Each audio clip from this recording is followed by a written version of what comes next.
What is the difference between 3-axis CNC and 5-axis CNC machining? 3-axis CNC and 5-axis CNC are two widely used manufacturing technologies in precision machining. The biggest difference are machining flexibility, part complexity, and overall production efficiency. 3-axis CNC machining uses 3 linear axes, X, Y, and Z. It's suitable for common fixtures such as flat surfaces, holes, slot steps, and standard cavities. For parts with simple geometries and fewer machining surfaces, 3-axis CNC offers lower equipment costs, easier programming, and high machining efficiency, making it a popular choice for rapid prototyping and small to medium batch production.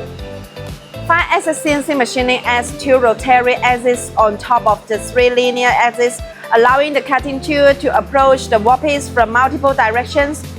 Complex surfaces, deep cavities, angle holes, multi-angle fixtures, and high-precision components can often be completed in a single setup.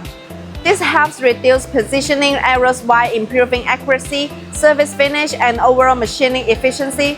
Compared with 3-axis CNC machining, 5-axis CNC can reduce machining time, minimize the need for features, and lower manual intervention. However, due to higher equipment programming and processing costs, it's commonly used for industrial requiring complex geometries and high precision, including aerospace, medical devices, automotive, advanced electronics, and mold manufacturing. For simple parts, 3-axis CNC is usually the most cost-effective solution.